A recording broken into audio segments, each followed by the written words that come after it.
जय हिंद फ्रेंड्स, मेरा नाम अजीत सिंह और आप मेरा यूट्यूब चैनल देख रहे हैं दद्दा की खरी खरी। तो साहब, पंजाब में आम आदमी पार्टी की गवर्नमेंट बन गई। भगवंत मान साहब मुख्यमंत्री का उन्होंने पदभार संभाल लिया है और अभी सिर्फ एक हफ्ता हुआ है सरकार बने हुए, पर औरों की तो मैं जानता नहीं।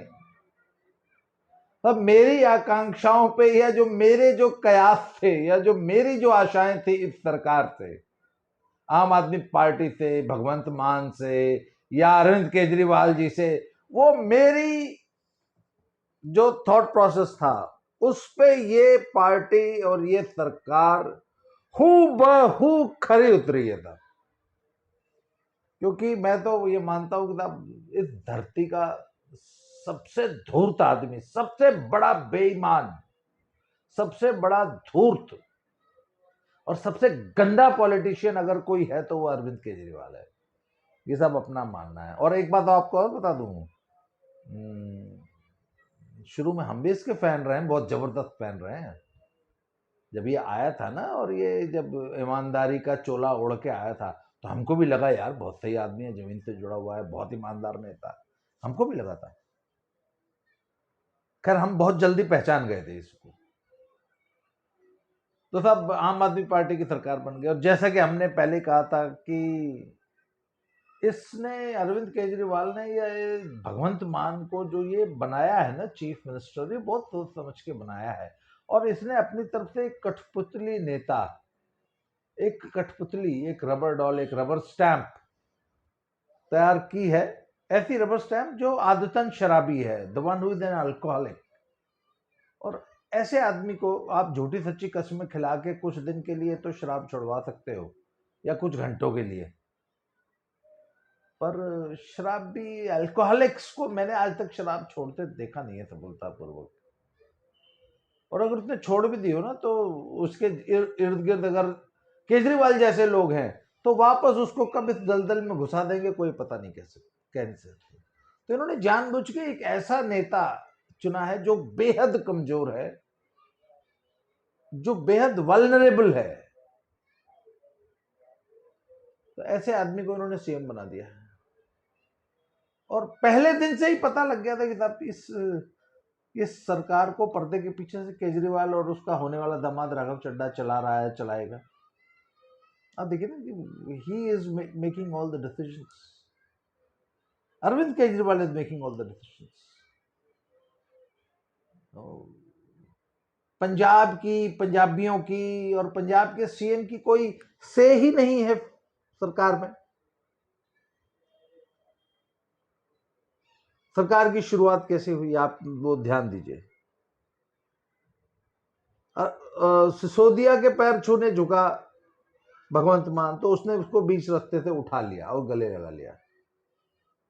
आपको याद है मनीष सिसोदिया के पैर छुए थे भगवंत मान ने। उसी भगवंत मान ने जब केजरीवाल के पैर छुए तो केजरीवाल एकदम ऐसे खड़ा था और पूरे झुक के उसने पैर छुआए। भगवंत मान ने छुए वो अलग बात है, पर केजरीवाल ने पैर छुआए। बहुत से नेता पैर छुआना पसंद नहीं करते, मोदी जी नहीं पसंद करते। एक बार अभी पिछले दिनों एक वीडियो आया था कि एक कार्यकर्ता ने आगे बढ़ के मोदी जी के पैर छू लिए। मोदी जी ने उसको स्पष्ट मना किया कि बनारस की बात है कि नहीं, आज के बाद मेरे पैर मत छूना। और उल्टे मोदी जी ने जो है उस कार्यकर्ता के, एक अदना से कार्यकर्ता के पैर छुए। मोदी जी पब्लिकली या प्राइवेट में भी अपने पैर छुआना पसंद नहीं करते। वो अलग बात है कि सारी दुनिया हमको मोदी भक्त कहती है और हम हैं मोदी भक्त। हमें बड़ा, अगर मुझे मोदी जी मिलेंगे तो मुझे मोदी जी के पैर छूने में बहुत अपार प्रसन्नता होगी। वो मेरा इशू है, वो मेरी श्रद्धा है, वो मेरी भावना है उनके प्रति। पर मोदी जी नहीं पैर छुआना चाहते। परंतु अरविंद केजरीवाल पैर छुआना चाहते थे और भगवंत मान ने उनके पैर छुए। बहुत अच्छी बात है। देखिए, मैं भगवंत मान की यहां तारीफ करता हूं कि he showed due respect to Arvind Kejriwal who is the senior to him, और उसने ग्रूम किया उसको। भगवंत मान की यहां मैं बहुत अच्छी बात मानता हूं कि उन्होंने वह इज्जत जो अरविंद केजरीवाल को देनी चाहिए थी as a senior, as a guru, उन्होंने दी। ये उनकी ह्यूमिलिटी है, इनकी महानता है। परंतु वहां पे केजरीवाल का जो व्यवहार था वो सही नहीं था। पंजाब का मुख्यमंत्री, पंजाब का प्रथम नागरिक, पंजाब की जनता का प्रतिनिधि, सिक्खे की एक पगड़ी पहने हुए, वो पगड़ी आपके पैरों में, पैर सिर झुका रहा है, पगड़ी पैरों तक ला रहा है। इसको पंजाब के सिखों ने, पंजाबियों ने पसंद नहीं किया, उनको बहुत बुरा लगा है और बड़ी आलोचना भी हुई है भगवंत मान की कि ये पगड़ी जो है ये आपकी शान है, इसको ऐसे लोगों ने कहा कि उन्होंने पैरों पे रख दी, झुके वो, परंतु इसकी बड़ी मुखर आलोचना हुई है पंजाब में, खासतौर पे सिखों ने की है। खैर वो उनका एक द पॉइंट इज कि अरविंद केजरीवाल ने भगवंत मान से पैर छुआए, सिसोदिया ने नहीं छुआए। वहां पे Arvind Kejriwal wanted to give a message कि बेटा तुम मेरे चरणों में हो और रहोगे। He wanted to give a message not only to Bhagwant Mann but whole of Punjab. उसने पंजाब की पूरी जनता को यह मैसेज दिया है कि तुम्हारा मुख्यमंत्री मेरे चरणों में रहेगा और है। जितनी भी की अपॉइंटमेंट्स हो रही हैं वो केजरीवाल जी कर रहे हैं। आज 5 राज्यसभा मेंबर्स, जो अगले राज्यसभा चुनाव होने वाले हैं, 31 मार्च को वोटिंग होगी, उसके लिए आज 5 लोगों को नॉमिनेट किया गया है आम आदमी की पार्टी की तरफ से। उन 5 में से 2 नॉन पंजाबी हैं, एक वो प्रोफेसर संदीप पाठक, यस, छत्तीसगढ़ के रहने वाले हैं, आईआईटी के प्रोफेसर थे और इलेक्शन स्ट्रेटजिस्ट हैं आम आदमी पार्टी के। उनको राज्यसभा में पंजाब से भेजा गया है। राघव चड्ढा होने वाले दामाद हैं, ऐसा कहा जाता है अरविंद केजरीवाल के। दिल्ली में राजेंद्र नगर विधानसभा से विधायक हैं, पंजाब से राज्यसभा सांसद होने जा रहे हैं। तीसरे वो लवली यूनिवर्सिटी वाले व्यवसायी, उनको पता नहीं क्यों एकेडमिशियन कहा जा रहा है। He is not an academic, वो तो ही इज सिंपली अ बिजनेसमैन।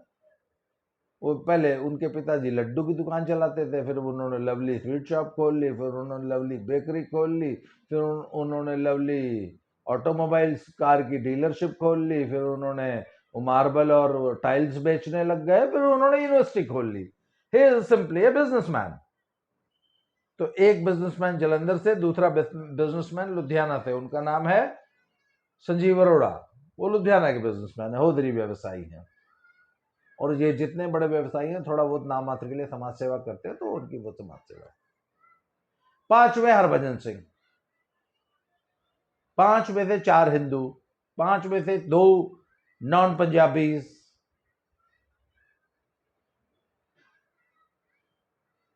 अब आप 5 राज्यसभा सदस्य हैं, 5 में से पंजाबीज 6।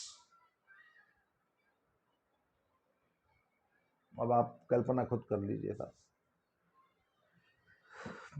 प्रदेश की सिख जनता इस डेवलपमेंट को किस निगाह से लेगी। हालांकि बहुत सारे लोगों ने विरोध करना शुरू कर दिया है, बहुत कड़ा विरोध हो रहा है। अरविंद केजरीवाल ने कैबिनेट बनाई, कैबिनेट में 10 मंत्री हैं, हालांकि 17 हो सकते हैं। 15% of the total number of legislators जो है वो मंत्री बन सकते हैं। तो 117 है, उसका 15% लगभग 17 के आसपास जो है वो होता है। तो 17 आप कैबिनेट या राज्य मंत्री अपनी कैबिनेट में रख सकते हैं मुख्यमंत्री जी। 17 में से 10 रखे हैं, 10 में से 2 जो हैं वो सेकंड टाइमर एमएलए हैं, otherwise all of them are new. पिछली बार जो लोग जीते थे उसमें से किसी को भी उन्होंने मंत्री नहीं बनाया है, किसी भी सीनियर नेता को मंत्री नहीं बनाया है, किसी भी बड़े नेता को, किसी भी धाकड़ दबंग नेता को मंत्री नहीं बनाया है अरविंद केजरीवाल ने। वो उनका बड़ा बुरा अनुभव रहा ना, सुखपाल सिंह खैरा और वो जो पुराने जो इन्होंने लीडर्स लिए थे, उनको लेके इनका बड़ा बुरा अनुभव रहा। पिछली बार जो 17 में जो 20 इनके विधायक जीते थे, उसमें साहब एक तो थे सुखपाल सिंह खैरा, एक कंवरपाल सिंह गिल, वो leader of opposition. Sukhpal Singh Khaira था लीडर ऑफ अपोजिशन पहले, कंवरपाल सिंह गिल हुए, कंवरपाल संधू। इन लोगों ने बगावत कर दी, ये लोग पार्टी छोड़ के चले गए, अलग पार्टियां बना ली। तो अरविंद केजरीवाल ने एक सबक सीखा कि बड़े नेता को नहीं बनाना है, तो छुट भइये, ऐसे एमएलए जिसकी कोई औकात ना हो, मतलब ऐसा व्यक्ति जिसकी रीढ़ की हड्डी ना हो, केंचुआ टाइप आदमी को मिनिस्टर बनाओ, जो सामने सिर ना उठा सके, जो सामने खड़ा ना हो सके। केंचुआ खड़ा नहीं हो सकता ना। बिग विग्स को नहीं लिया गया। आमतौर पर बिग विग्स लिए जाते हैं मिनिस्ट्री में, कैबिनेट में। अरविंद केजरीवाल ने अपने सामने कोई बिग विग कैबिनेट में नहीं लिया है।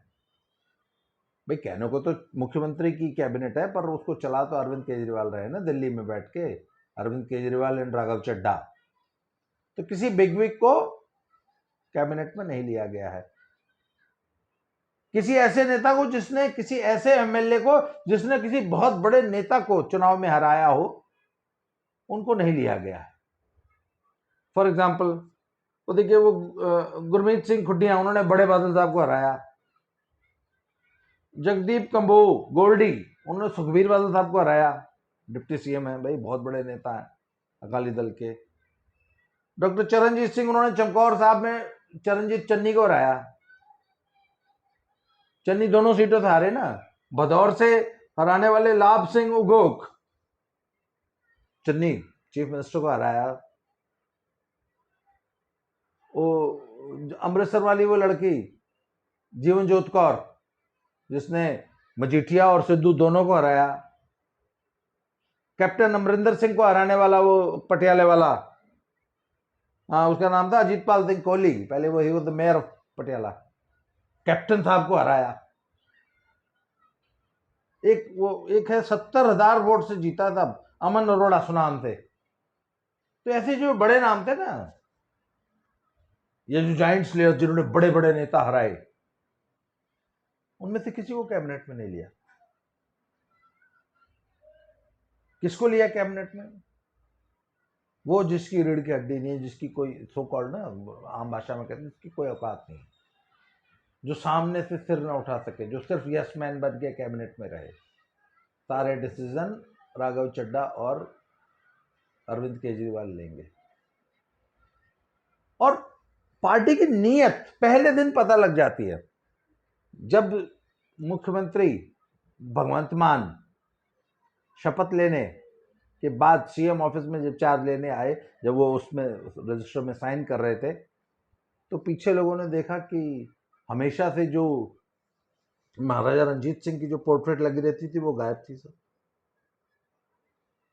उसकी जगह एक तरफ भगत सिंह जी, शहीद भगत सिंह, दूसरी तरफ बाबा साहब भीमराव अम्बेडकर आ गए। अच्छी बात है, ये आ गए, वेरी गुड।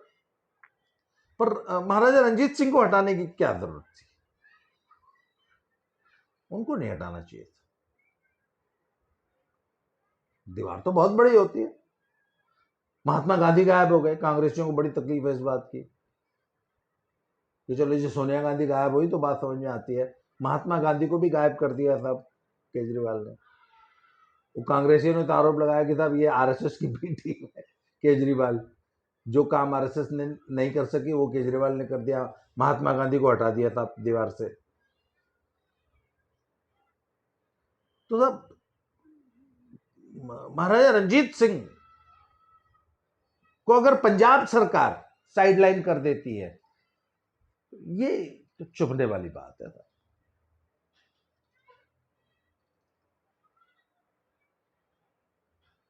तो साहब इसका अभी तो जुमा एक हफ्ता हुआ है, अभी तो सरकार की शुरुआत हुई है,